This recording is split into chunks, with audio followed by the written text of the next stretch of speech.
O Heavenly Father, we acknowledge your presence, that you are our generous God, and you are our good Father today, in the mighty name of Jesus. Father God, kung meron pa pong hadlang upang hindi po namin maramdaman, upang hindi mo po kami marinig, maabot ngayong oras na ito, kami po'y patuloy na nagpapasiyas at nagpapalinis sa banal na dugo ng Panginoong Yesus. At ngayong oras na ito, bigyan mo rin po kami ng biyaya na makapagpatawad sa lahat ng mga tao na nagkasala sa amin. Father God, in this place, sa puso ng bawat isa, dinideklara namin at tinatanggap namin, ikaw ang aming hari, ikaw ang aming tagapagligtas. At Lord God, salamat po sa Sunday service na ito. Salamat po dahil kami po'y tatanggap. Salamat po sa katagumpayan. Salamat po sa relationship na mabubuo sa iyo. Salamat, Lord God, sa iyong salita na ibibigay. Lord, we worship you, we adore you. In this place, sa buhay ng bawat isa, we declare your victory and the defeat of the enemy. Salamat po. In Jesus' name, everybody say, Amen and Amen. Palakpakan nga natin si Lord. Best clap offering para kay God. Wow. Sabihin mo sa iyo, nasa kaliwat kanan, kamusta ka na? Anong sagot? Mabuti? Maayos?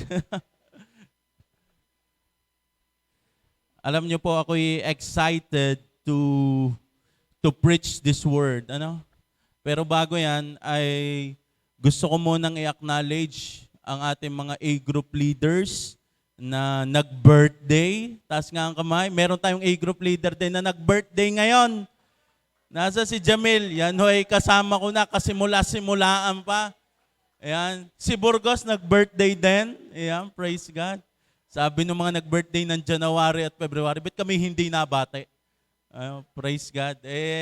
Nagpa-shoutout ang mga yan Kaya mga yan ay nababate. Praise God. And also, gusto ko rin pong batiin ang ating mga members sa international. Praise God. Next week, maglalagay na po tayo ng camera na nakaharap sa inyo. Para pag binati natin yung mga nasa international, makikita nila kayo. Amen po ba? Yan, meron po tayong mga member. Actually, hindi lang international. Kahit po dito sa Philippines, meron po tayo sa Manila, member natin. Nanonood po sila. Meron pa tayo sa Samar. Yan, welcome. God bless you. And also, yung ating po mga international, meron tayo sa Greece, meron tayo sa Spain, meron tayo sa Saudi, Canada, Australia, New York. Palakpakan nga natin si Lord. God bless, welcome. Good morning, good afternoon, good evening. Kung nasaan man kayo sa biyaya ng Panginoon. Grabe. Sino dito naniniwala maraming ginagawa si Lord? Amen. At last na announcement ng mga pag-aano sa inyo. Pag kayo ho ay magagawi sa barangay ng bayan ng Agoncillo at gusto nyo hong magkape at magburger, meron po tayong member, Jobit. Taas ang kamay na. Yan, si Jobit po. Siya po ay merong kapihan at merong burgeran po sa bayan ng Agoncillo sa may poblasyon. God bless you. Yan. Sino magpapapromote pa ng business? Spam Musubi. Ano pa kung gusto nyong i-promote? Wala tayong kape? Nasaan si... Wala tayong kape, wala. Gusto daw nila makapag-focus ng Sunday. Praise God. O sige, para dire-diretso na, baka makalimutan ko. Mamaya po, April 9, yun po ay holiday. Meron po tayong leadership training and water baptism and graduation. Sama-sama na po doon. So to all A-group leaders, becoming A-group leaders, kayo po ay required doon. If you want to join, pwede nyo naman po sabihin sa inyong A-group leader for us to assess if you are qualified po doon. Amen? Palakpakan nga natin si Lord. Praise God. Wala na tayong commercial, dire-diretso na itong preaching. Okay. Let's start. Meron pong isang born again na pumunta sa gubat at siya ho ay nag-iikot-ikot doon. Hanggang mamaya siya ho ay nakakita ng leon. At yung leon ay nakatitig sa kanya. At siya po ay hinabol ng leon. Habang siya po ay natakbo, yung born again ay nag-pray. Ang sabi po niya ay, Lord, I pray maborn again ang leon. Kaya po ang leon ay bumagal ang takbo at nag-start mag-pray. Siya'y lumapit sa leon at pinakinggan ang prayer ng leon. Sabi ng leon ay, Lord, salamat po sa pagkaing pinagkaloob mo sa akin ngayong araw na ito. Linisin ito ng iyong banal na dugo. Amen. Yan. Sabi mo sa iyo nasa kaliwat kanan, tatanggap ka ng answered prayer. Sinong gusto makakita ng leon? Okay. Today we will talk about prayer. So ang title po natin is all about ask and it will be given. Humingi at ikaw ay bibigyan. Matthew 7 verse 7, ask, it will be given to you. Seek and you will find. Knock and the door will be opened to you. What a powerful verse po. Yung po ay promises. Alam niyo ho ba, sa Bible, pag ang Panginoon ay nagsabi ng pangako, hindi po ito basta ma-feel good lang yung nagbabasa. Yung kayo humingi at kayo ay bibigyan. Hindi yun etchos lang, hindi yun keme lang. Pag ang Diyos ay nangako, si Lord ay faithful doon. Amen. Kaya yung verse na yan, that's a very powerful verse that God is telling us, ask, it will be given. Seek and you will find. Knock and the door will be open to you. Hindi ito para lamang ma-feel mo na, wow, ganun pala si Lord.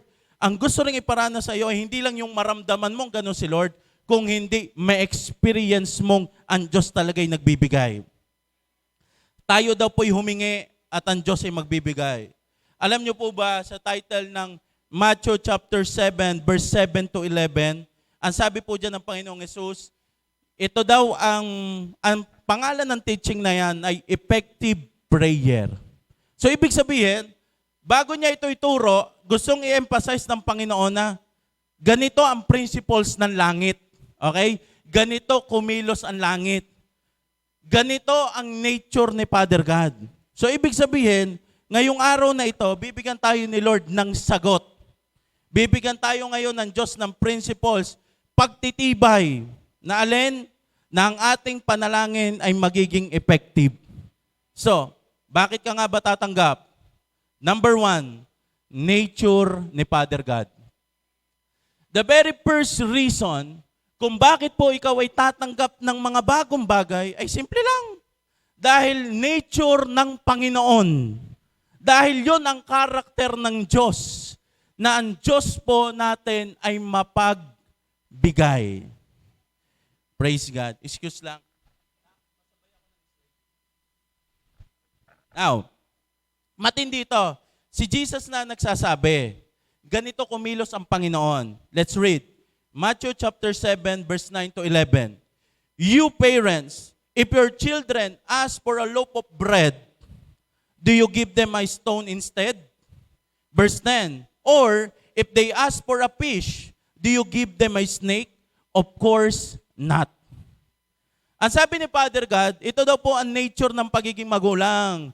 Hindi daw po kapag ang anak mo, sabi niya, ikaw magulang. Pag bang iyong anak ay nahingi ng tinapay, ang ibibigay mo ba'y bato? Pag bang iyong anak ay nahingi ng isda, ang ibibigay mo ba'y ahas? Kaya sabi ng Panginoon, hindi kayo ganon, hindi ganon ang magulang. Bakit? Nature ng magulang ang magbigay. Amen. Matindi ito sa verse 11. So, if you sinful people, sabi daw, medyo masakit ano. So, if you sinful people know how to give good gifts to your children, how much more will your Heavenly Father give good gifts to those who ask Him? Ang sinasabi ng Panginoon, kung tayo ngang makasalanan, kung tayo ngang may pagkukulang, tayo ngang hindi ganun ka-perfecto, ay maalam magbigay na mabubuting bagay sa ating mga anak. Eh paano pa daw yung Diyos Ama nating nasa langit? That He is so good, walang bahid ng kasalanan. Anong pinopoint dito? Gustong ipakita sa atin ng Diyos, gustong sabihin sa iyo ng Diyos na nature na ni Father God ang magbigay ng mga mabubuting bagay sa kanyang mga anak. If you will have this kind of mindset, na alam mo sa iyong sarili, si Father God lagi ito nagbibigay ng mga mabubuting bagay sa akin, mabilis kang lalapit sa Diyos. Sometimes kasi mali ang view natin kay God. Parang ang Diyos na malayo ang tingin natin sa Kanya, Diyos na hindi natugon, parang Diyos na lagi ka lang nakaabang ng parusa. Kaya minsan we don't pray, we don't ask God kasi malayo ang ating tingin kay Lord. Kaya minsan, pag tayo merong kailangan, we always ask someone to pray for us pa. Parang, hoy, pag-pray mo naman ako, bakit? Ikaw lang ang born again, di ka? Ikaw lang ang malapit kay Lord, ikaw lang lagi nasa church, ako'y makasalanan, ipag-pray mo naman ako. Sometimes we have that kind of mindset. Bakit? Ang layo baga ng tingin mo kay Lord.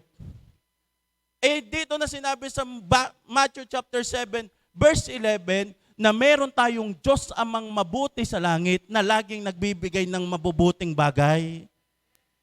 Kaya gusto ko pong pumasok ito sa inyong isip, nature na po ni Father God ang magbigay. Kaya sabi mo sa iyo, nasa kaliwat kanan, mapagbigay ang Diyos. Do you know po the story po ng prodigal son, yung alibughang anak? Kinuha ng bunso, yung tatay mayaman, meron siyang anak, panganay at bunso. Yung bunso, kinuha na niya ang kanyang mana. Nagpakalayo-layo, yung kanyang mana ay kanya nang nilustay. Hanggang sa naubos ang kanyang mana, dumating ang taghirap. Nung siya'y naghirap, nag-decide na siyang umuwi, hindi na bilang anak. Kasi wala na siyang karapatan bilang tawaging anak eh. Dahil nga kinuha niya na ang mana, pinutol niya na ang koneksyon. Babalik siya bilang alipin. Ito matindi. Nung nakita siya ng kanyang tatay, siya'y kanyang sinalubong niyakap. Dinamitan, nilagyan ng sapatos, sinuotan ng singsing, kinuha ang pinatabang guya, kinatay at sila'y nagsaya. Now, alam natin na yun talagang story ng prodigal son. Pero hindi lang po doon natapos. Nung sila po ay nagpa-party, masaya sila doon sa kanilang tahanan, ito nangyari. Yung panganay, galing siya ho sa pastulan. Narinig niya na, anong meron sa amin? Ba't parang kasasaya ng tao? So tinanong niya ang isang alipin, anong meron sa amin? Ngayon, sabi nung alipin, ay yung kapatid nyong nagpakalayo-layo, yung kapatid nyong umalis, ay nagbalik. Kaya ang inyong ama ay nagpapatay ng guya at kami ho'y nagkakasiyahan. Luke chapter 15, verse 28 to 31. Nagalit ang panganay at ayaw niyang pumasok sa bahay. Pinuntahan siya ng kanyang ama at pinakausapan. Verse 29. Ngunit sumagot siya, pinaglingkuran ko kayo sa loob ng maraming taon at kailanman hindi ko kayo sinuway. Ngunit ni minsan hindi niyo ako binigyan kahit isang maliit na kambing para magkasayahan kami ng aking mga kaibigan. Verse 30. Subalit nang dumating ang anak niyong ito, na nilustay ang inyong kayamanan sa masasamang babae, pinagpatay pa ninyo ng pinatabang guya. Ano? Grabe yung galit ng panganay. Ganito kasi, para minsan, yung panganay, parang tayo yung born again. Ano, tayo yung laging kasama ni Father God. Tayo yung laging trabaho ng trabaho. Tayo yung laging gawa ng gawa. Tapos bigla meron dumating, hindi pa ganun masyadong kababalik pa lang. Ika'y katagal-tagal mo na, yung isang linggo pa lang, nakatanggap na agad ng promotion. Yung parang kababago pa lang nito sa church, binago na agad ni Lord ang buhay. Kababago pa lang ina-promote agad. Kababago pa lamang di pa nga sinusuko ang jowa. Naka-breakthrough agad. Samantalang ako, lagi na ako nandito sa church. Hindi ba ako binibigyan ni Lord? Sometimes meron tayong ganung mindset na buti pa yung nasa labas, kabait ni Lord.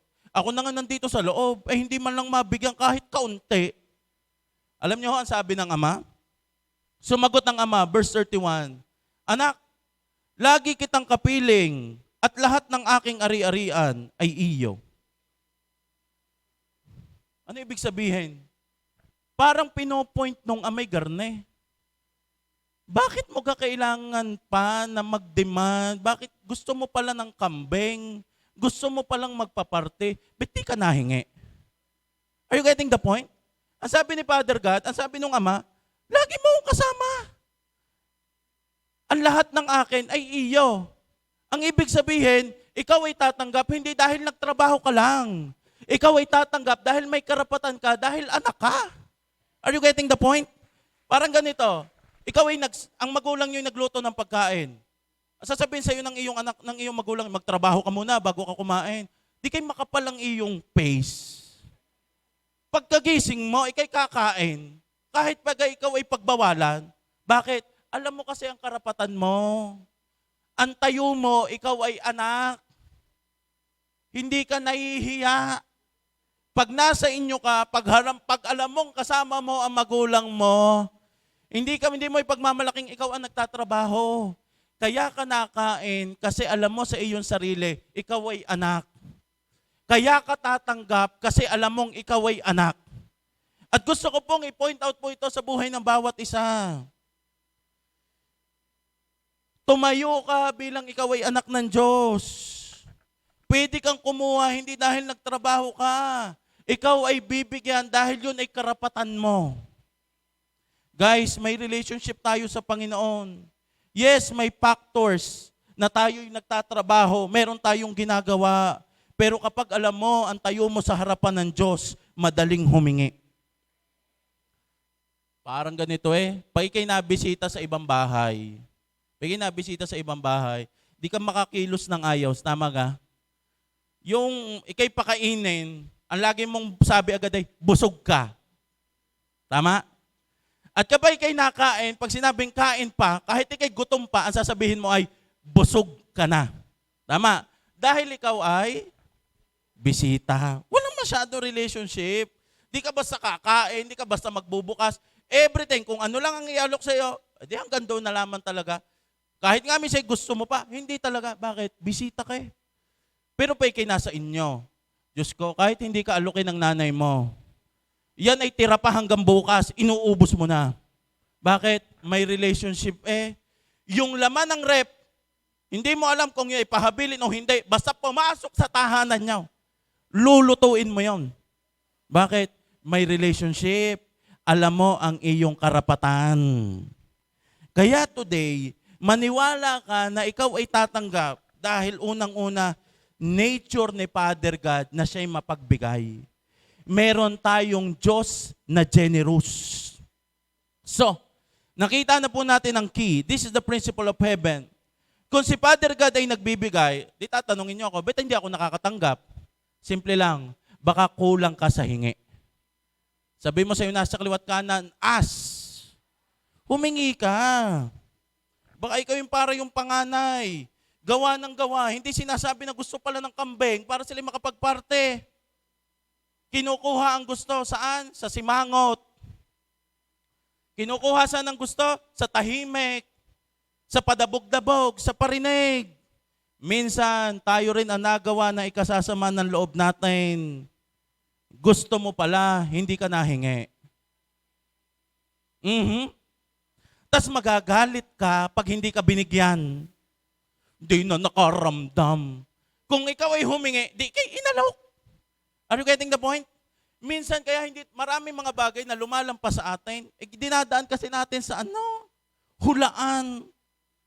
Dinadaan natin sa dabog. Dinadaan natin sa tinginan. Dinadaan natin kung saan-saan. Sabihin mo sa iyo nasa kaliwat kanan, kung gusto mo, sabihin mo.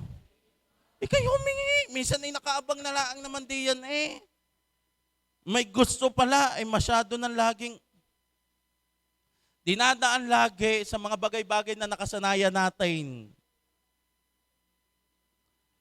Minsan hindi ko rin maintindihan yung language ng ibang tao. Pag daw yan inalok mo ng pagkain, pag sinabing busog, ang ibig sabihin, yan daw ay gutom. Tama? Na kailangan mo pa daw pilitin. Kaya maraming mga magpa-partner, lagi nag-aaway. Hindi agad sabihin na siya'y gutom. Gusto mo kumain? Busog ako. Yung palang ang ibig niya sabihin, pilitin mo ako. Siya, uwi na, busog na pala. Pag uwi ng bahay doon, nagagalit. At siya daw ay gutom. Kung una pa lang na tinanong ka, at sinabi mong gutom ka, at ikay pinakain, di kay nakakain. Sabi mo sa iyo nasa kaliwat kanan, wag pa bebe. Humingi kung gusto. Lagi na, dinadaan sa parinigan sa shared post. Lagi mong pinaglalaban Kasi kung alam niya yon, kung kilalang-kilala niya ako, dapat alam niya yon. Ano gayong mga ganyan? Dapat kilalang-kilala niya ang ugali ko. Ayun na nga, kilalang-kilala ng ugali mo, hindi talaga alam kung ano yung gusto. Another thing, let's go back to the principle of heaven. Kaya mahalaga ang nahingi Minsan kasi, Meron tayong pinaglalaban. Alam na naman nga kasi yan Lord. Ba't pa ako hihingi? Or parang ganoon din tayo sa tao. Alam na naman niya yun, dapat hindi ko nasabihin. Well, nasagot na rin yan ni Lord sa Matthew chapter 6 verse 8. Ang sabi ng Panginoon, don't be like them. Hindi kayo kagaya nila. For your Father know exactly what you need even before you ask Him. Ang sabi doon ni Jesus, kausap niya ang mga disciple, hindi kayo kagaya nila, huwag kayong gumaya sa kanila. Kasi alam na ni Father God, ang inyong hinihingi, bago nyo pa ito hingiin. Now, ito kasi ang pinopoint doon. So, ibig sabihin po ba nito, Pastor, ay wag na tayong mag-pray? Kasi bakit pa ako magpe-pray kung alam naman pala ni Jesus ang aking hinihingi? Are you getting the point? Matthew chapter 6 verse 8. Pero, kung babasahin po natin ang whole chapter ng Matthew chapter 6, ang pinag-uusapan po dyan, prayer and fasting. Hindi sinabi ng Panginoon dyan na wag na kayong mag-pray kasi alam na ni Lord ang inyong hinihingi. Ang sinasabi dyan ng Panginoon, kapag kayo'y magpe-pray. Are you getting the point? If you will read the verses before that and the verse following that, ang sinasabi dyan ng Diyos, kapag magpe-pray, hindi niya sinabihan ng kanyang mga disciple na wag na kayong mag-pray, alam na yan ni Father God. Daanin nyo sa simangot, daanin nyo sa pakeme-keme. Hindi. Tinuturuan pa rin tayo ng Diyos mag-pray. Ano lang ang pinaalis doon ng Diyos? Ang sabi ng Diyos dyan, pag kayo magpe-pray, huwag naman kayo sa gitna ng kanto na parang hindi na prayer, parang nang parinig sa ibang tao na kayo nagpe-pray. Ano pa sabi ng Panginoon? Kung kayo din magpe-pray, pumasok kayo sa loob ng inyong silid at doon kayo mag-pray sa Diyos na hindi nyo nakikita na magpo-provide ng inyong pangangailangan. Ano pa rin sinabi dyan ng Diyos? When magpe-pray, hindi nyo na kailangan ng mga pagandahan salita, na kailangan nyong exalt ang inyong sarili. Bakit? Diyan na pumasok ang verse 8. Alam kasi ni Father God na kung anong inyong hinihiling. Are you getting the point? Pagpasok ng Matthew chapter 6 verse 9, tinuruan na tayo ng Diyos dyan, the Lord's Prayer. Now, dito malinaw na alam na ni Jesus ang laman ng puso natin, pero sinasabi pa rin ng Diyos na kailangan pa rin nating mag-pray. Bakit? Because sometimes it's not all about your prayer request. It's all about your relationship to God. Kaya ka nananalangin, kaya ka humihingi, hindi dahil doon sa iyong prayer request na hindi alam ng Diyos, no. Kaya ka nananalangin, it is because of your relationship. Prayer is conversation, not notification. Not to inform God, but to have a relationship with God. Alam nyo, nature talaga ng magulang ang magkaroon ng conversation sa kanyang anak. Kagabi ako'y umuwi na around 11 p.m. Pagdating ko po sa bahay, ang aking tatay siya'y nagising dahil ako'y dumating. Siya ay pumunta sa kusina. Alam niyo, ang pinag-uusapan lang namin ay walang sense. Iran, Israel, at saka US. We're just talking about war. Alam niyo, kahapon habang kami nag-uusap, isa lang ang nakita ko ang mga magulang pala, alam na rin naman ang kinukwento mo. Pero bakit ang mga inaupo? What they want is the conversation, not the topic. Alam na ng mga laman ng puso mo. Ang gusto na yan, yung makatabi at makasama ka. That is the same with prayer. Ang gusto ng Panginoon, alam na ng Diyos ang iyong hinihingi. Pero ang Diyos ay nahingi rin ng time para kayong dalaway magkasama, para kayong dalaway magkatabi. Amen? For us to have a real relationship. Now, kapag hindi sinasagot ang iyo pang mga prayer or ang iyo pang gusto sa iyong buhay, baka kulang ka sa hingi. James chapter 4 verse 2, you do not have because you do not ask God. Kaya ka wala kasi hindi mo hinihingi. Alam ni Lord ang katayuan ko. Alam ni Lord ang sitwasyon ko. Alam na nga ni Lord, di sabihin mo na sa Panginoon, have a conversation with the Lord. Paano ba, Pastor, humingi? Prayer, day and night. Ask God. Yung principles ng langit, wag na natin pahirapan. Isa lang ang gusto ng principle ng langit. Ikaw ay humingi. Matthew 7 verse 7, Keep on asking and you will receive what you ask for. Doon sa 8, ang sinabi ng, for everyone who asks, receive. We are now focused po doon sa word na ask. Palalimin natin. Sa ibang version po ng Bible, ganito lang yan. Kaya ko po ginamit ang NLT kasi nakalagay dyan po keep on asking. Sa ibang version, ang nakalagay lang po doon ay ask. So sabi ko, bakit po itong ask na ito ay sa iba simple lang, ask and you will receive. Bakit sa NLT ay meron keep on asking? Now, sa Greek pala, pag sinabing ask, hindi ito yung nakasanayan natin ng hingi, isang beses lang. Are you getting the point? Sa Greek, ang ibig sabihin ng Diyos, pag sinabi niya ang salita ay ask, ibig sabihin, yun po ay continuous, intentional, hanggat hindi binibigay, hindi titigil. Kaya sinabi dyan sa NLT, keep on asking. Ibig sabihin, hindi ito yung, Lord, pahingin nito. Tapos kinabukasan, hindi mo na ipinag-pray kay Lord. Pagdating ng gabi, wala ka nang ginawa. Ang sinasabi ng Diyos dyan na sinabi niyang ask, pag hindi mo, Lord, binigay ngayong umaga, ipagpe-pray ko ulit mamayang gabi. Pag di mo binigay mamayang gabi, ipagpe-pray ko ulit bukas. Pag hindi pa rin umabot hanggang bukas, sa isang araw, dire-diretso, keep on asking. Kaya minsan tayo disappointed na agad kay Lord. Hindi ako mabinigay. Ilang beses ka na nag-pray? Kanina lang. Ilang minuto? 1 minute. Lord, pahingin pera. Lord, pahingin ka na. Lord, pahingin ka nito. Ang sabi ng Bible, keep on. Ibig sabihin, ituloy-tuloy mo. Be persistent, be intentional, continuous. Sa Bible, hindi yung pag hindi ka na binigyan, tama na. Sa Bible, ang ibig sabihin, kung hindi mo ako binigyan ngayon, babalik ako mamaya, hihingiin ko uli. Hindi ako titigil hanggat hindi ibinibigay. Now, ang humihingi ay siyang bibigyan. So ganito, hindi sapat ang nag-pray ka. Kailangan manatili ka sa panalangin. Kaya starting today, huwag kang papayag. Huwag kang timigil. Ilaban mo sa prayer day and night. Luke chapter 18 verse 1 to 8. Napakaganda po ng istorya dyan.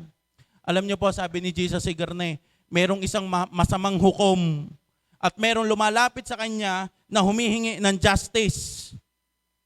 Alam niyo ga, yung babae daw na humihingi ng justice na yon, day and night, kinakalampag yung hukom na hingi ng justice, day and night. Dinescribe ni Jesus na yung hukom, walang relationship kay Jesus. Yung hukom, walang respeto sa tao. Dinescribe na ganun ang karakteristik nung masamang hukom na yon. Pero sabi ni Jesus, kahit yun ngang walang relasyon sa Panginoon, kahit yun ngang walang respeto sa tao, ay kapag merong nahingi sa kanya ng justice, day and night siyang kinakalampag, day and night siyang kinukulit, ibibigay din ng masama.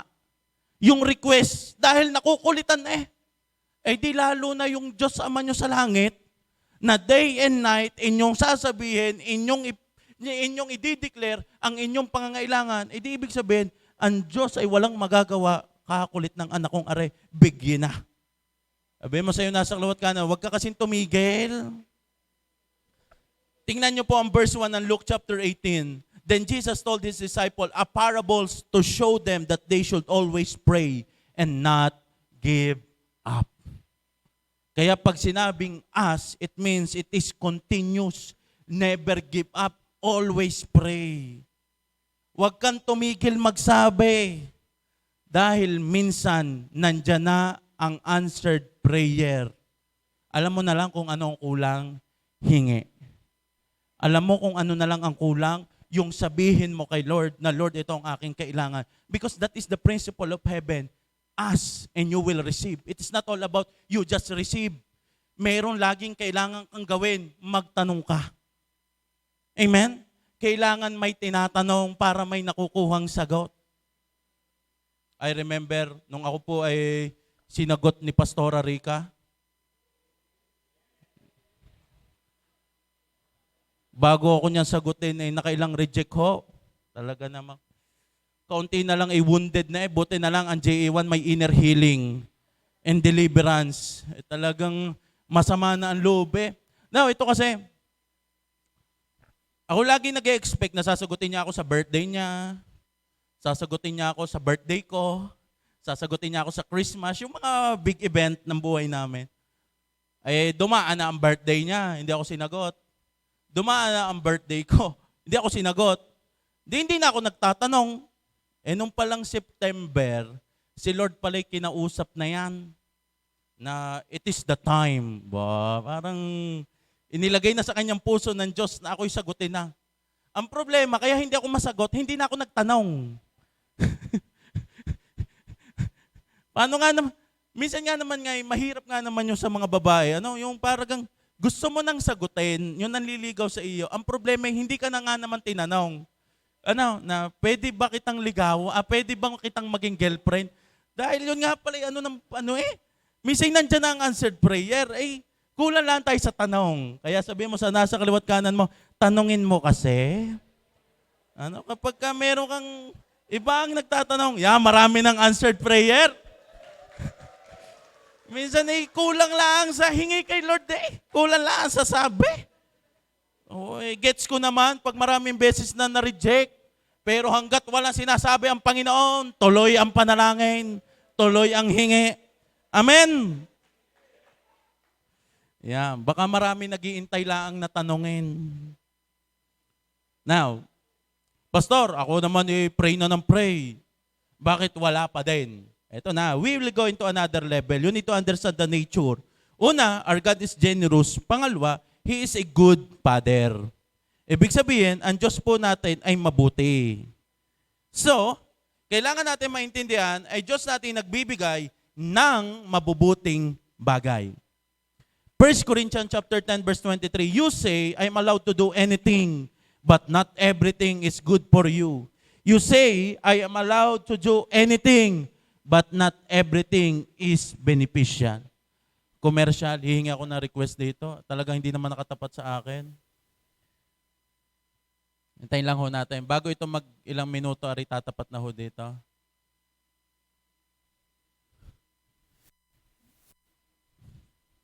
Ayan. Praise God. Wari ko naman Yan. Okay. Parang sa prayer, ang sinasabi diyan ay ganito. Lahat ay pwede mong ipag-pray, pero hindi lahat ay mabuti sa iyo. Lahat ay pwede mong hingiin, pero hindi lahat beneficial sa iyo. Bakit? Meron tayo kasing hinihingi na obvious wrong. Meron tayong hinihingi kaya hindi mo natatanggap dahil hindi pa mabuti sa iyo. James chapter 4 verse 3, when you ask, you do not receive, because you ask with the wrong motives, that you may spend what you get on your pleasure. Parang ganito ang sinasabi ng Diyos, kaya ka hindi natanggap, alam mo kung bakit? Kasi ang inihingi mo ay yung puro pan sa iyong sarili. Mali ang iyong motibo. Pag yan ay binigay, ang mapipid lamang dyan ang iyong ego. Pag yan ay binigay, ang mapipid lang dyan ang iyong paghihigante. Ang iyong maling puso. Ang mapipid lang dyan ang iyong pride. Remember this, money is good. Pwede kang mag-pray kay Lord ng pera. Pero kung yan ay panluho, kung yan ay pangyabang, di dyan na magkakatalo. Pwede mo ipag-pray kay Lord ang jowa. Pwede mo ipag-pray kay Lord ang partner. Pwede mo ipag-pray kay Lord ang promotion. Pwede mo ipag-pray kay Lord ang kahit na ano. Pero laging lalabas dyan ang iyong motibo.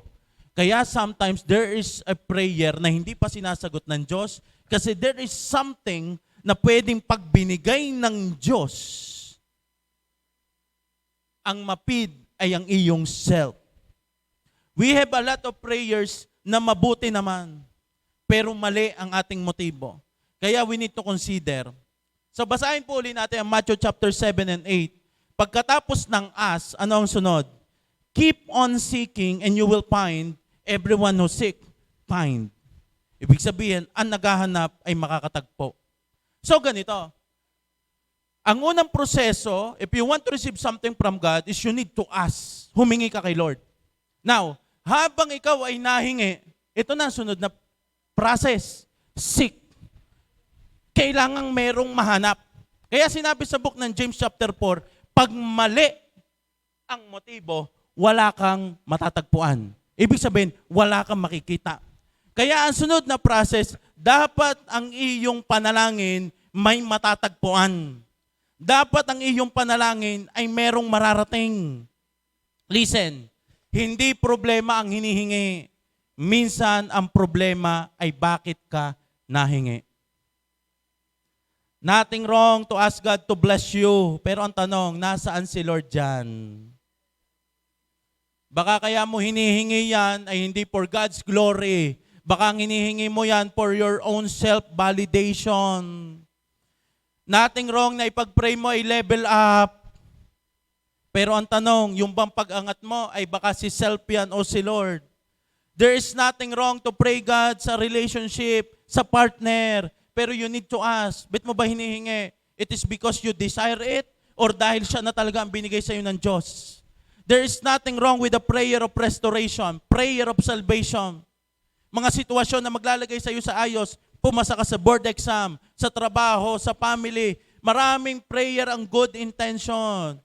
Pero lagi mong tatandaan, kailangang mahanap dyan. After mong matanggap ang mga panalangin na yan, nasaan si Lord? After you receive all the prayer, na-glorified ba ang Diyos? Na-advance ba ang kingdom ng Diyos? Alam nyo, sa Bible, marami hong miracles ang ganito. Pagkatapos ng miracles, nagkaroon ng relationship kay God. Praise God, yun ang tunay na answered prayer. Pero kung matanggap mo man ang himala, pero bumalik ka sa iyong dating buhay, hindi mo natagpuan ang Diyos, that prayer ay nonsense. Are you getting the point? Ang pinakamahalagang prayer, pagkatapos mong matanggap yan, hindi mo lang natanggap yung prayer request mo, natanggap mo rin ang Diyos mismo. Nahanap mo din ay si Jesus. Kaya sometimes merong mga prayer na ganito, hanggang dito lang sa request mo, pero after no, nasaan si Lord? Nasaan si Jesus? Kaya kailangan nating i-assess, sa prayer natin, kailangang mahanap ang Panginoon. Kailangang nandyan si Jesus. Jeremiah chapter 29 verse 12 to 13, in those days, when you pray, I will listen. Verse 13, ito maganda. If you look for me wholeheartedly, you will find me. Guys, listen. Yung sinasabi ng Diyos na keep on seeking, hindi yung hanapin mo ang iyong pinagpe-pray. Hanapin mo kung nasaan si Jesus doon. Dahil the moment you find Jesus, ibig sabihin, kung nasaan si Jesus, nandoon ang answered prayer mo. Pag wala doon si Jesus, it means it's not good for you. Hindi yan ipoprovide ng Diyos. Now, listen to this. Meron po tayong perfect will and permissive will. Okay po. Ang perfect will ay nangyayari sa you pray na, ito ang pinakamanong example, you pray na ikaw ay magkaroon ng jowa and you ask God, Lord, starting today, kalooban mo po maganap, ako po'y susunod sa iyong proseso.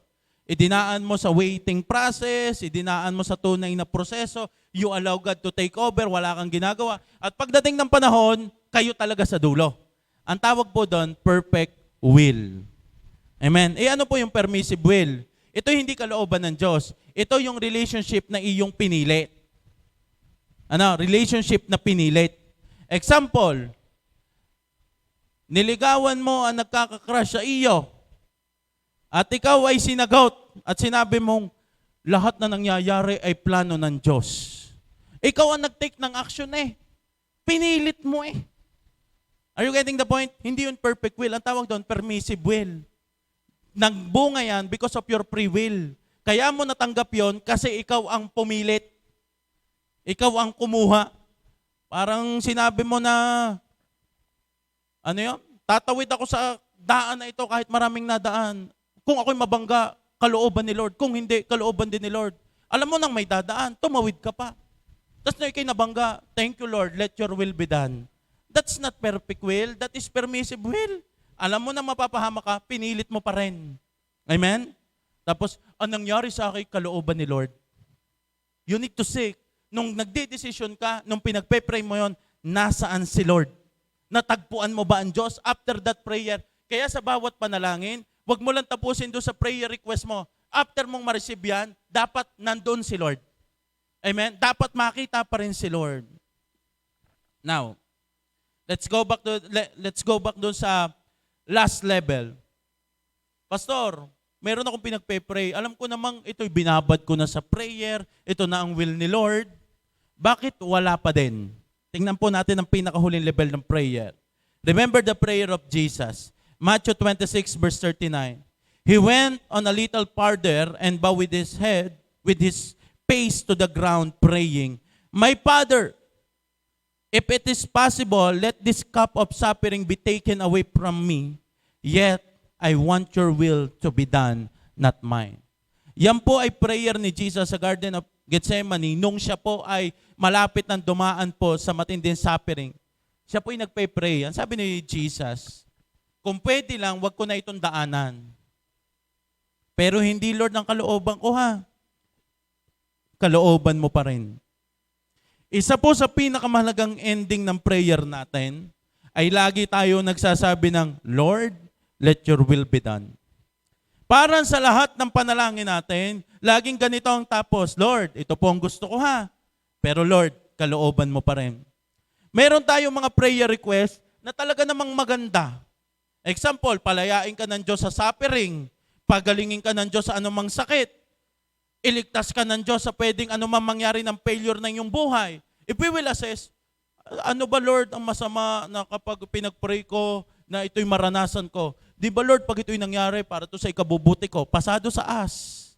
Yung sunod, pag ito na may ginawa ko Lord, alam ng mga tao na born again ako. Alam ng mga taon dyan ako nag-church. Pag ito ginawa mo sa akin, makikita ng mga tao kung gaano kadakila ang buhay ko. Kung gaano kadakila sa buhay ko. Pero Lord, bakit hindi mo pa rin ginawa?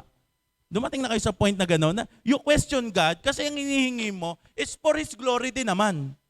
Are you getting the point? You question God kasi, Lord, bakit hindi mo ginawa? Eh kung ginawa mo, eh di sana ayos na tayo. Kung ginawa mo, eh di sana natulong na ako sa church. Kung ginawa mo, eh di sana magagamit na ako sa Win Souls and Make Disciple.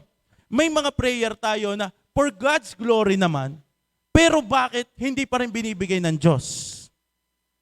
Dito na kasi papasok ang last level. It means knock. Sabi mo sa'yo nasa kaliwat kanan, katok. Matthew chapter 7, verse 7 to 8, keep on knocking and the door will be open to you. And verse 8, and to everyone who knocks, the door will be open. Imagine, kaya ka nakatok kasi sarado ang pinto. Hello? Hindi ka kakatok nang bukas ang pinto dahil wala kang makakatok. Amen. Kaya ka kumakatok para pagbuksan, ikaw ay papasok. Ganito po yun. May mga prayer po tayo na ang unang level ay you ask God, hindi ibinigay ng Diyos. You seek God, nakita mo naman doon ang Diyos, pero bakit Lord hindi mo pa rin binibigay? Doon na ho papasok yung knock. Ang ibig sabihin, you allow God sa bagong opportunity. It means, you surrender your prayer request kahit mukha pa itong mabuti, kahit mukha pa itong ikago-glorify mo, kundi isusurrender mo na ito kay Lord. Sige Lord, alam ko mas mabuti yun sa iyo. It means ikaw ay kumakatok ng bagong opportunity.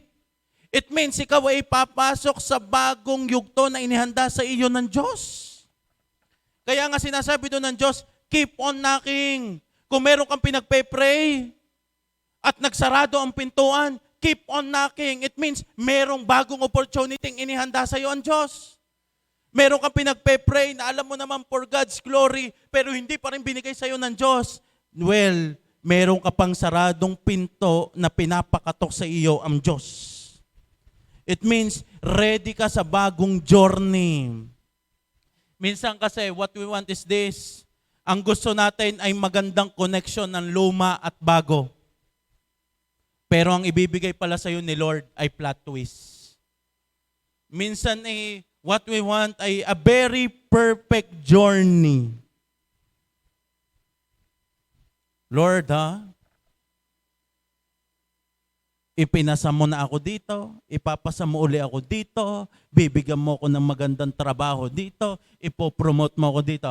What we want is always upgrade, yung talagang progressive connection, magandang connection ng lumang nangyari sa'yo at bagong gagawin sa'yo ng Diyos.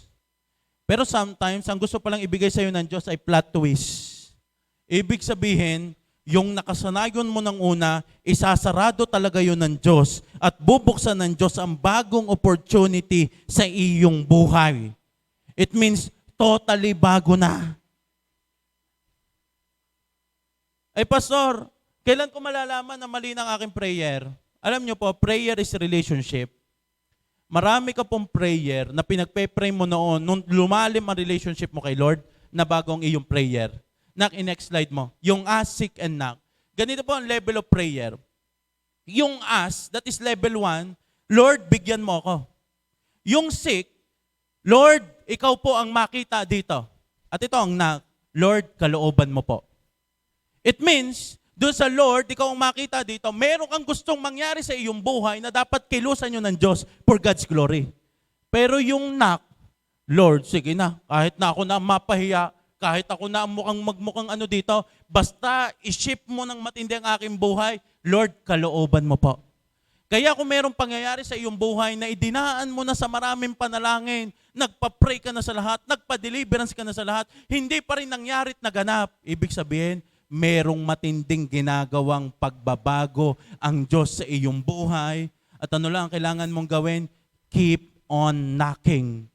Keep on knocking. Why? Because there is a door na handang pagbuksan sa iyo ng Diyos. Palakpakan nga natin ng Diyos. Iba ang prayer na tumigil dahil ikaw ay disappointed. Wag na, hindi naman natupad ang Diyos. Iba yung prayer na binago. Tandaan nyo ho yan ha. Iba yung prayer na ikaw ay tumigil dahil ikaw ay na-disappoint. Sa prayer that you are consistent, pero by God's grace, unti-unti, binabago ng Diyos ang iyong panalangin. Kaya nga minsan, we end up Lord, let your will be done. It means, Lord, total surrender. Ibig sabihin, Lord, tinatanggap ko na yung saradong pinto, yung bagong journey na aking haharaan, doon ako kakatok, doon sa bago mong inihanda. Amen? Now, una, nature ni Father God. Pangalawa, bakit ka nga ba tatanggap ng answered prayer? Number 2, ikaw ang maging answered prayer sa iba. Ibig sabihin ay ganito po. Tatay natin, nature ni Lord po ay generous God. Kaya naman, tayo po ang kanyang extension. Sino ho dito gusto makatanggap ng answered prayer? Eh di maging sagot ka sa panalangin ng iba.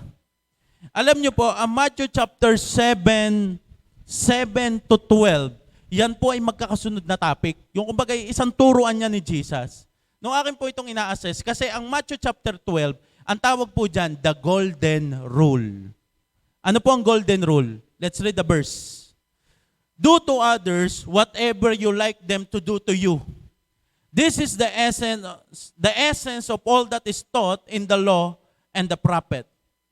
Ito sinasabi, parang gawin mo sa iba ang gusto mong gawin nila sa iyo. Nung akin ito ina-assess, Lord, ito ba Lord ay ito ba Lord ay separate topic? Kasi magkadikit doon sa ito nature ni Father God, ikaw ay tatanggap, ganito. Biglang ang sunod na statement ni Jesus, gawin mo sa iba ang gusto mong gawin nila sa iyo. That is the golden rule. When I assess it, hindi pala siya separate topic. Ang sinasabi pala dyan ng Diyos ay ganito. Ikaw ay tumanggap na sa Diyos or ikaw ay tatanggap pa sa Diyos. Kaya kailangan maging ang sarili mo ay magamit din para yung iba'y makareceive din ng prayer. Parang ganito, gusto mong yung ibang tao ay gamitin ng Diyos na answered prayer sa iyo, ay di gawin mo ring answered prayer ang sarili mo sa iba. Are you getting the point? Sometimes kasi lagi natin ina-assess akala mo lagi ay hanggang sa iyo lang ang blessing. Hindi. Ikaw ay maging answered prayer. Lahat ng himalang ginagawa ng Diyos, lagi ang Diyos nagamit ng tao. There is no miracles. Ikaw ay gumaling. Di yung Diyos ay merong ginamit sa iyong pastor or leader na nag-pray for your healing. Are you getting a point? Ikaw ay nakabayad sa utang. May ginamit ang Diyos para ikaw ay makabayad sa utang. Hindi yung pagkagising mo, wow, may pera ka ng katabi. Na mula sa langit, ang anghel ay nagbaba ng pera sa iyo. Di ganon. Nung ikaw ay nagtrabaho, hindi pagkamulat mo, nasa opisina ka na at ikaw ay CEO. Na dinala ka ng anghel doon and everything ay good. Lahat ng mga breakthrough, miracles na nangyari sa iyong buhay, laging merong Diyos, merong taong ginamit ang Diyos. Now, this is the key of our topic. Kung ang Diyos ay nagamit para magkaroon ka ng answered prayer din, kailangan mo ring ihanda ang iyong sarili na maging answered prayer sa iba.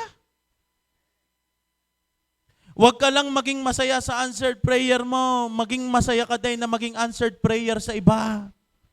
Amen? Huwag ka lang maging masaya na kakabuti ng Diyos sa aking buhay. Talaga namang lagi na ako nakakatanggap ng himala. Tapos, ikaw din dapat magkaroon ka din ng heart na meron ding magsabing ang Diyos ay mabuti kasi ikaw ang ginamit. Ipangarap mo rin, i-desire mo din na merong magsabi, merong magpuri sa Diyos, na merong ginawa ang Diyos sa kanyang buhay kasi ikaw ang ginamit. Pastor, wala naman po akong kakayanang maging pagpapala sa iba, wala akong kakayanan. Alam mo, you don't know. As long as you have the desire, kaya yung kilusan ng Diyos. Ano bang meron ka ngayon? Kaya ko lang po'y maging kaibigan. Ay di maging kang mabuting kaibigan. At baka merong taong nananalangin na, Lord, bigyan niyo po ako ng mabuting kaibigan. Pwede kang maging mabuting tao. I remember po, sometimes, para sa akin, it's just a simple lunch. Nagyayaya po ako ng, oy, tara kain tayo. For me, it's just a simple lunch. Pero sa kanila, yung pala'y kilos na ni Lord. Bakit? Pumunta pala sila sa church, hindi pala sila nag-breakfast. Wala pala silang pantanghalian. Kaya ang plano nila, tatapusin lang nila ang mentoring and then pagkatapos iuwi na. For them, for us, it's just a simple, tara kain tayo. Pero sa kanila, hindi yun tara kain lang. It is a miracle. Kilos yun ng langit. Yun ay something like, oh grabe si Lord. Alam niya kumukulong aking tiyan. Na may taong ginamit siya para ako'y mapakain, ako'y nabusog. For you, just a simple Jollibee, McDo, Inasal, Gioban. Pero sa iba, hindi yung simple. For them, yun ay breakthrough. For them, yun ay himala. Kaya wag mo laging titingnan na ang pagtulong ay malaki. As long as you have the desire, yung simpleng bagay lang na iyong gawin, yun ay tatatak sa kanilang buhay na sa araw na yon may ginawang matindi ang Diyos. For them, it's an answered prayer. For them, it's a confirmation. 2 Corinto chapter 9, verse 12 to 13, ang paglilingkod nyo upang tumulong sa mga kapatid ay hindi lamang nakakatugon sa kanilang pangangailangan. Tandaan nyo ito, kundi magiging dahilan pa ng kailan nag-uumapaw na pagpapasalamat nila sa Diyos. If you help someone, hindi mo lang na-provide ang kailan needs, nag-glorify din ang Diyos. Verse 13, ang bukas palad niyong pagbibigay sa kanila at sa lahat, ang siya nagpapatunay na matapat ninyong sinunod ang magandang balita ni Kristo. Dahil dito, magpupuri sila sa Diyos. I remember, nung ako ho ay babago pa lamang po na-attend sa church, we have a prayer works. Alam nyo ho, ang prayer works pa namin, Santa Teresita, wala na akong pamasahe pabalik. Lakad, sakto lang sa jeep, sa tricycle, and then jeep. Pag nawala ng piso, kulang na. Yun talagang, yung pauwi, bahala na si Lord. Basta doon niya kikilos. Alam niyo po, right after that prayer works, meron pong lumapit sa akin, binigyan ako ng pera. Alam niyo, yun ay talagang matindi ko iniyak kay Lord. Grabe Lord, talagang hindi mo talaga ako pinabayaan. Alam mo ako'y walang-wala, tapos pagpunta ko dito, until now, yun ay kinukwento kong miracle sa aking buhay. Na just simple. Alam mo, sabi sa akin nung nagbigay, yun ay pampalinis ko lang ng kuko. Na hindi dumating, kaya ako binigay sa iyo. Imagine that for them, yun ay simpleng bagay. Pero doon sa tumanggap, grabe, kilos na yun ng langit, kilos na yun ng Diyos.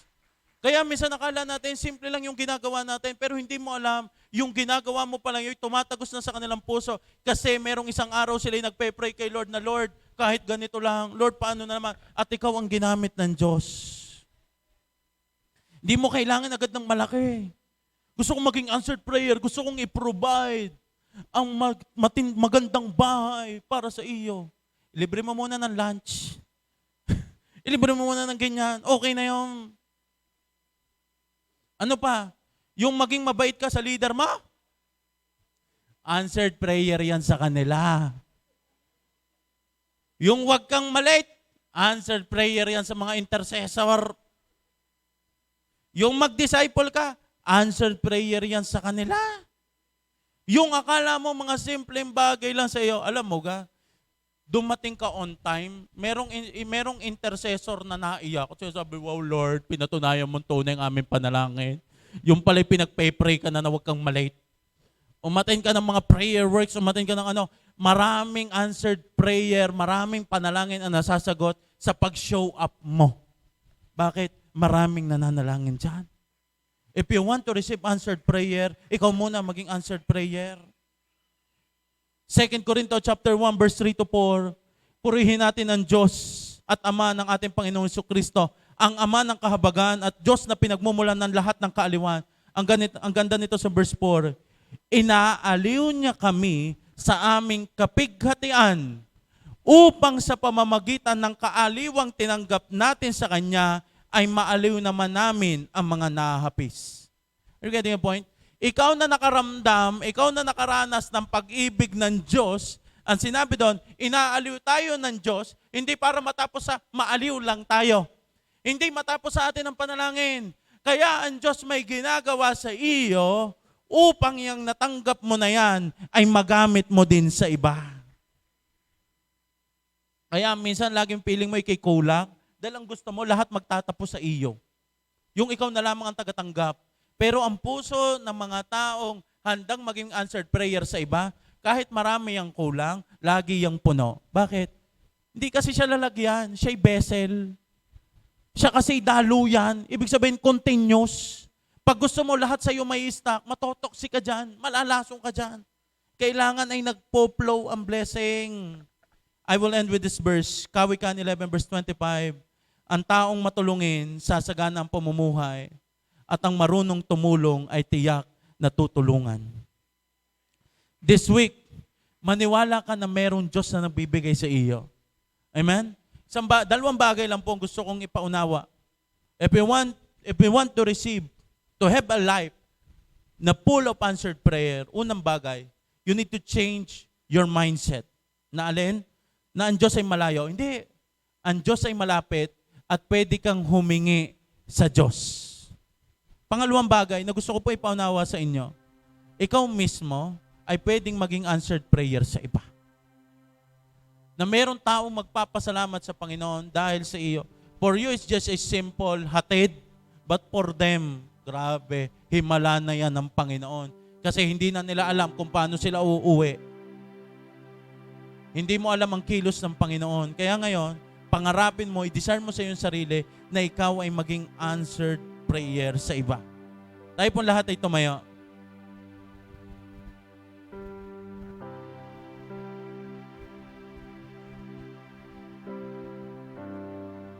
Listen, habang tayo ay humihingi sa Panginoon, paglabas din natin, ihanda rin natin ang ating sarili sa paghingi ng iba. Dahil baka yung nakatabi mo, baka yung nakasama mo, ay meron niyang pinagpe-pray ng matindi.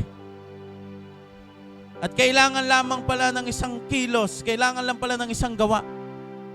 At ibabalik ko lamang po sa inyo ang golden rule. Matthew 7 verse 12. Gawin mo sa iba ang gusto mong gawin nila sa iyo. Ibig sabihin, kung ikaw ay magiging answered prayer sa iba, gagawa din ang Diyos, gagamit din ang Diyos na tao na magiging answered prayer sa iyo. Alam mo yung word na gawin mo. Una, ibig sabihin, ikaw po mag-take ng action this week. If you want to receive blessing, if you want to receive anointing, if you want to receive breakthrough, if you want to receive forgiveness, ikaw muna maging daluyan sa iba. Hindi mo kailangan na kung anong gawin nila sa akin, yun din ang gagawin ko sa kanila. Hindi. Unahan mo kung anong gusto mong mangyari, yun ang una mong gawin. Hindi yung mabait lang sa akin, hindi doon lang ako magiging mabait pag masama. No. Unahan mo na agad ng bait, unahan mo na agad ng tanim, Unahan mo na agad ng pagsuporta, unahan mo na agad ng pagtulong. Magikang answered prayer ngayong linggong ito at sa mga darating. At sasabihin ko sa iyo, baka yan lang ang iniintay ng Diyos. Baka yan lang ang iniintay ng Panginoon sa iyong buhay. May please close.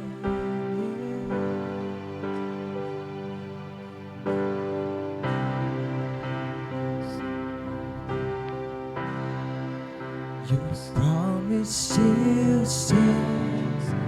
Great is your faithfulness. Your faithfulness. I'm still in your hands. This is my confidence. You never fail me yet.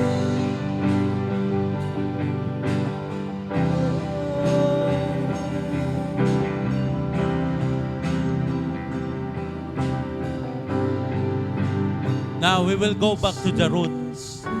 Isa lang, you need to change your mindset pagdating sa Panginoon. We will go back dun sa principle of ask, seek, and knock. Kung ikaw ay nandun ka sa proseso, alam mo sa iyong sarili na kulang ka pa sa hingi, starting today, humingi ka uli sa Diyos. Sabihin mo uli sa Diyos. You need to seek. Tingnan mo ang iyong pinagpe-pray. Kung after ba niyan, makikita mo uli ang Panginoon, mapaparangalan ng Diyos. At tatapusin mo sa salitang knock. Ibig sabihin, Lord, let your will be done.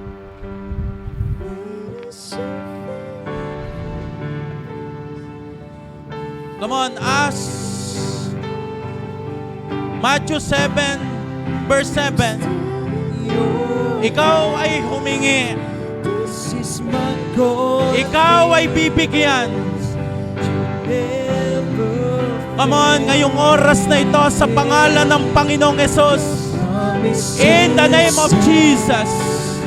Lord, patunayan mo po ang iyong pangako. Patunayan mo po that your word, ito po ang katotohanan sa pangalan ng Panginoong Hesus. Come on, J1 Tahal, ask, it will be given. Hingiin mo ulit sa Panginoon. Sabihin mo ulit sa Panginoon.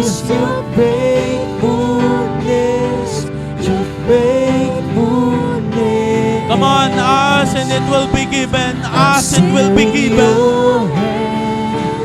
This is my confidence. You never fail me. Your promises stand. Great is your faithfulness. Your faithfulness. I'm still in your hands. Come on, This pray. is my confidence. Ask the Lord. You never fail me. Lord, I pray. Lord, in your word. Lord, we keep on asking.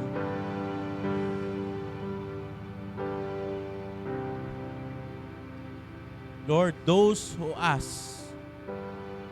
Lord, tinanggap po namin ang kasunduan kung sinong nahingi, siyang bibigyan. That's why, God, pakinggan mo po ang paghingi ng iyong mga anak ngayong oras na ito. Come on, ask. Humingi ka sa Panginoon.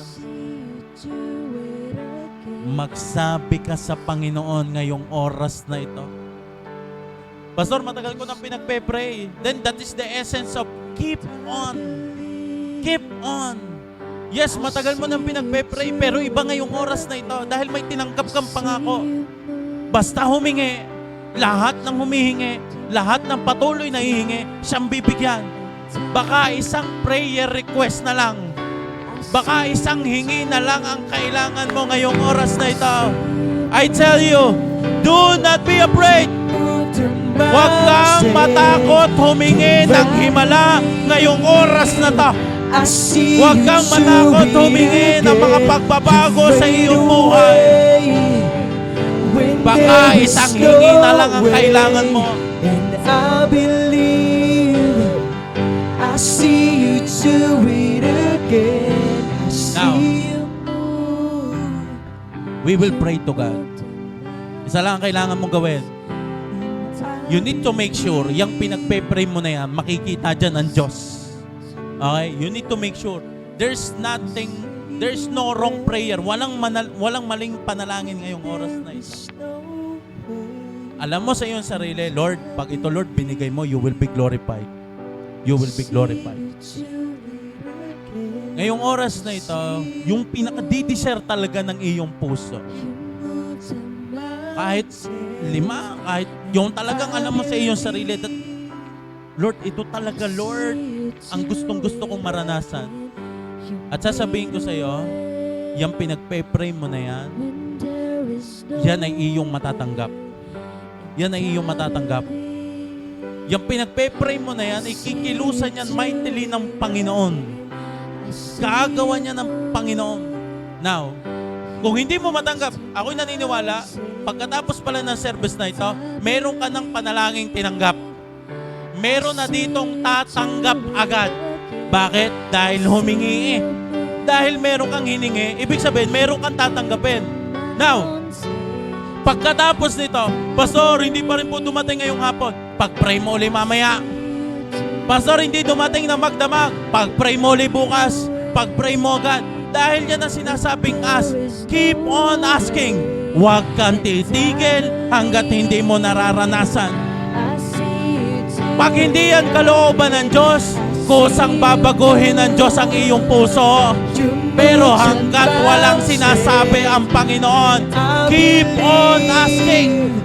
I see you do it again. You made a way when there is no way. And I believe I see you do it again. Keep on asking. You are praying. Ma-restore na relationship. Pinagpe-pray mo na yan na matagal. Keep on asking. You are praying for healing. Wala nang hope. Keep on asking. Keep on asking. May pinagpe-pray kang promotion para napakalabo. Keep on asking. Meron kang mga hinihingi sa Diyos. Meron kang pinagpe-pray na para napaka-imposible na. Pero sinasabi ko sa iyo, alam mo sa iyong sarili kung yan kalooban ng Diyos. Alam mo sa iyong sarili pag yan ay kalooban na ng Panginoon. Saka mo lang itigil pag alam mong hindi na will ni Lord. Pero hanggat ini-impress pa sa iyo ng Diyos ngayong oras na ito, this is my challenge to you. Ask and it will be given. Ask. Keep on asking. Humingi ka, hindi dahil alipin ka. Humingi ka bilang anak.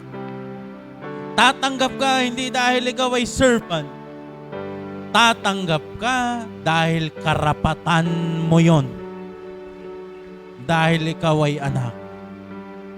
Salamat, Panginoon. We sealed everything with your most precious and powerful blood. In Jesus' name, everybody say, Amen and amen.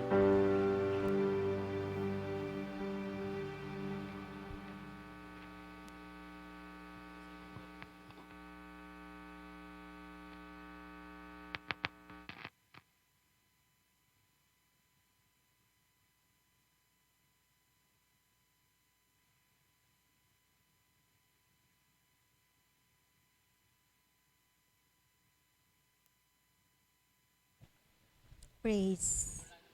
Okay po, so proceed po tayo sa another part po ng ating pag-worship po kay Lord, which is giving po. Pagbabalik po natin ang ating tithes, ng ating 10% at pagbibigay na galing po sa ating heart ng ating mga offering. Ano po, so alam po ba natin na ang cheerful giving leads to receiving abundant blessing. Yan, kapag daw po ang isang tao or anak ni Lord ay masayang nagbibigay po, ito po ay nagiging way po, nagiging daan po iyan para tayo ay bigyan niya ng overflowing blessing, abundant blessing. Hindi lang basta ibabalik ni Lord yung ibinigay po natin, kundi hihigitan pa niya kung ano po yung mga kailangan po natin at hinihingi po sa Kanya. So ang pagiging giving po, ito po ay treasures in heaven. Ayan, so bilang tayo ay mga Christian, ito po ay kayamanan din po natin, nakakapag-ipon po tayo sa kalangitan. Na never po tayong mawawalan or hindi po tayo kailanman pagkukulangin. So, at ang isa pa po dito that cannot be destroyed, ito ay magiging matatag, firm foundation for the coming age. So, ibig sabihin, kapag po alam natin sarili natin na tayo ay nag-give, na tayo ay cheerful, never po tayong hihindian po ni Lord. Yun nga pong mga hindi nakakapagbigay ay binebless ni Lord. So tayo pa pong nagbibigay ay talagang abundant blessing at overflowing po. Ano po, so meron pong white paper po sa loob ng brown envelope. Pwede po kayo magsulat ng inyong mga prayer requests. At yan po ay individual po naming ipinapanalangin.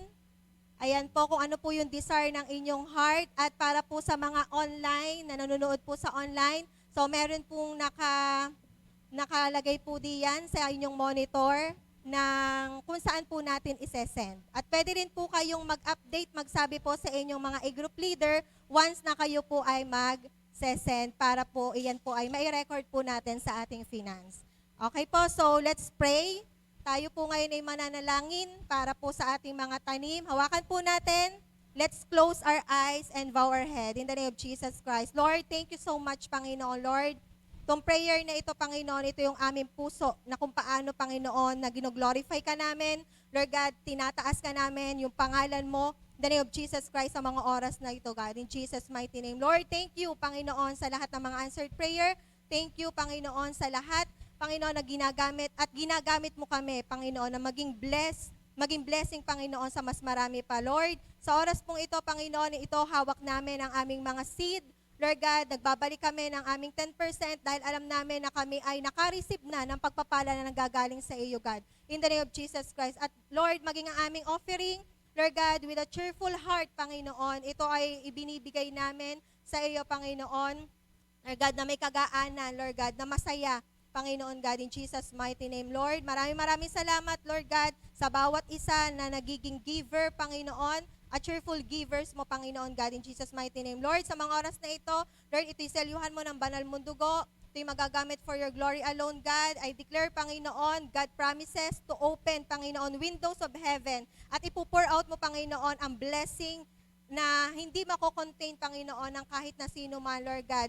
Na ito, Panginoon, ay mag-overflow, Lord God, na magiging pagpapala kami sa mas marami pang tao, God, in Jesus' mighty name. Lord God, and I declare, Panginoon, divine protection and favor, Lord God, na puprotektahan mo ang lahat ng resources na pinaggagalingan, pinagmumulan, Panginoon, ng bawat isa to make them, Panginoon, delightsome land, God, in Jesus' mighty name. And I declare, Panginoon, increase ng prosperity, Panginoon. All generous soul, Panginoon, will be blessed. A multiplication in all aspect, more answered prayer, Panginoon, sa buhay ng bawat isa, and be a blessing to others, God, in Jesus' mighty name, Lord. Lahat ng ito, Panginoon, ang aming dineclare, Lord God, ito'y magmamanifest, mararanasan, makikita, Panginoon, na ikaw ang mapapasalamatan, ikaw ang mag-glorify, Panginoon, at ang lahat, Panginoon, ay ibinabalik namin lahat ng ito in the name of Jesus Christ, sa iyong papuri, pagdakil at pagsamba, in Jesus' name, Amen. Pwede na po tayo magbigay.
Praise God. Ipag-pray po natin ang ating mga tithes and offering. O Heavenly Father, nihahandog po namin sa iyo ang mga tithes and offering na ito. Maging mabangong sa iyo sa iyong harapan. Magamit God for glory alone. In Jesus' name, Amen. Pag-pray po natin ng bread and juice. Panginoon, sa pag-partake po namin ng bread and juice na ito, mag-manifest po ang totoong essence nito. In Jesus' name, Amen.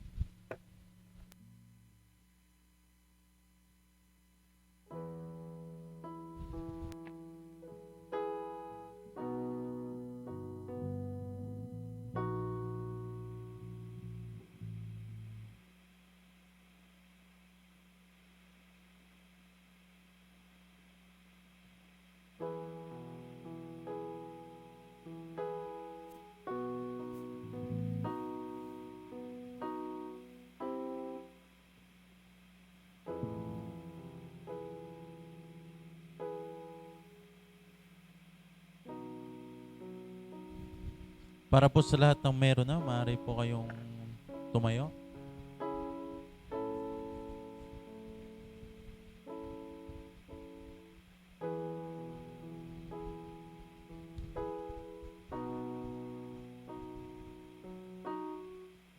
Ito ang katuruan tinanggap ko sa Panginoon at binibigay ko naman sa inyo. Noong gabi siyang ipagkanulo, ang Panginoong Hesus ay dumampot ng tinapay, nagpasalamat at pinagpirapira sa iyon at sinabi, ito ang aking katawan na inihahandog para sa inyo. Gawin niyo ito bilang pag-alaala sa akin. Panginoong Hesus, sabihin po natin lahat, Panginoong Hesus, marami pong salamat. Ako po'y magaling na sa lahat ng aking sakit at karamdaman. In Jesus' name, Amen. Kainin po natin.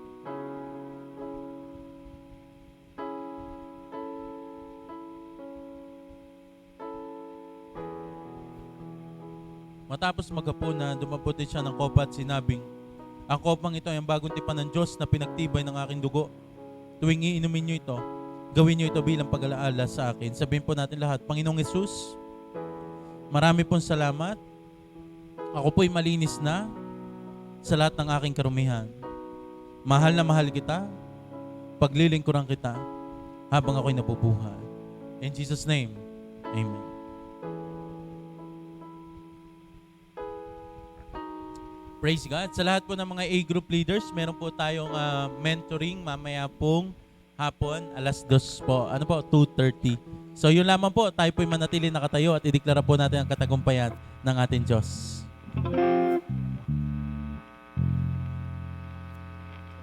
Amen. Sino pong pinagpala sa tinuro sa atin ni Lord? Kapag po ba pinagpapala, malungkot yan? Kapag po pinagpapala, masaya yan. Amen po ba? Yung talagang ngiting may natanggap ako ngayon. Amen? At sino po ulit ang excited na magpuri sa ating Diyos? E-enjoy lang po natin ang worship. Pwede po tayong sumayaw, tumalon at umindak. Come on, let's praise our God!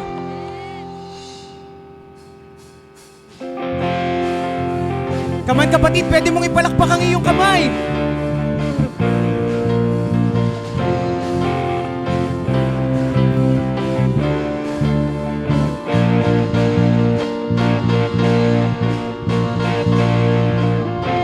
Marinig ko lamang ang tinig mo, madama ko lamang ang yakap mong lubos. Lalakas ang puso ko ito, mapapawi lahat ng takot ko. Lilipad tulad ng agila. Yahweh, ikaw ang buhay ko, nagpapatibok ng puso ko. Tanging ikaw ang dugong dumadaloy sa buong katauhan ko. Yahweh, ikaw ang dahilan kung ba't ako'y nabubuhay. O aawitin ko kailan pa man ang pag-ibig mo. O Yahweh, come on, let's praise our God!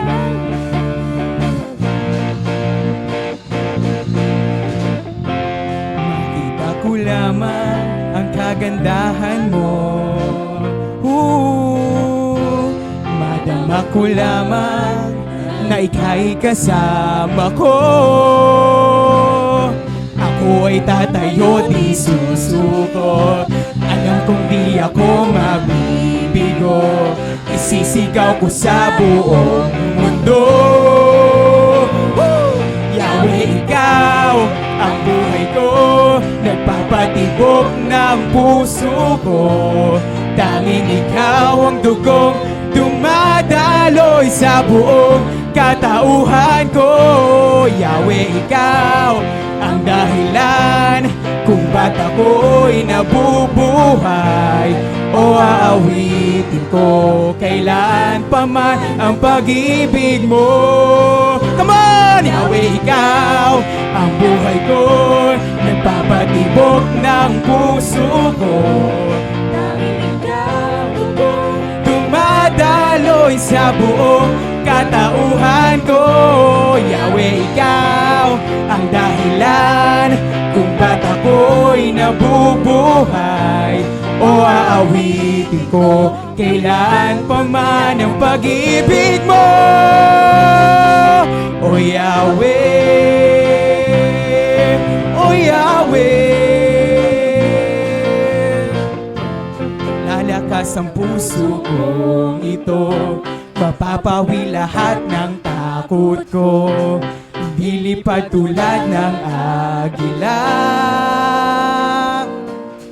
Ang puso kong ito, mapapawi lahat ng takot ko.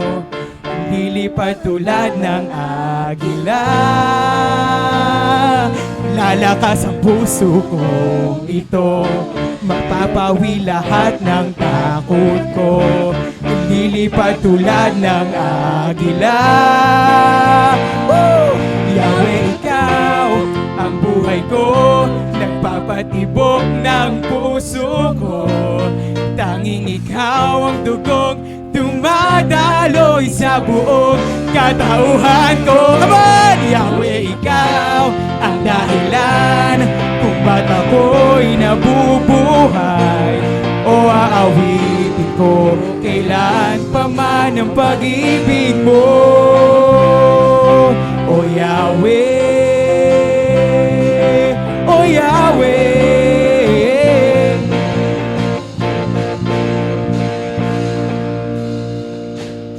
Kami lulugod sa'yo at sasamba, aawit ng papuri.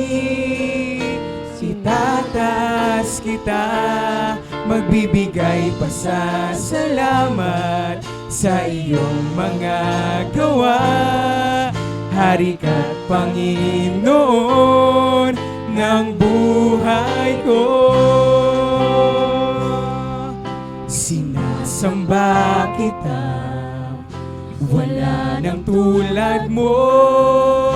Ikaw lamang, O Diyos, ang nais ko. Ikaw lamang, O Diyos, ang nais ko. Ikaw lamang, O Diyos, ang buhay ko. Patuloy po natin palakpakan si Lord. The best worship. Ibigay pa natin yung the best clap for Jesus. Yes, Lord. Hallelujah, Jesus. Pwede bang ibigay pa natin yung the best clap? Yes, Lord. Thank you, Jesus, Lord. Thank you, Lord, sa opportunity na to, Panginoon. For this Sunday service, Lord, kami nagpapasalamat na kami patuloy mong tinuturuan ng iyong mga salita. Lord, salamat, Panginoon, kasi binibigyan mo kami lagi ng opportunity, Panginoon, para humingi at tumanggap sa iyong pangalan. At Lord, sa lahat ng magaganap, Lord, tulungan mo kami na panghawakan namin ang iyong mga salita. Ay ito'y tumanim sa aming mga puso't isipan. At Lord, sa ginamit mong instrumento, Lord, sa aming Reverend Jeremiah Patol at Marasigan, Lord, patuloy mo siyang gamitin at i-bless. At Lord, hanggang sa pag-uwi namin, Lord, matinding pag-iingat mo at pagsama mo, Panginoon, sa aming mga buhay. At Lord, tulungan mo kami na magamit kami at makita sa aming mga buhay ang iyong mga salita. At Lord, walang ibang matataas at mapaparangalan dito kundi ikaw at ikaw lamang. Lahat ng papuri sa iyo lang. In Jesus' name, Amen. Sige po, itaas po natin ang ating mga kamay.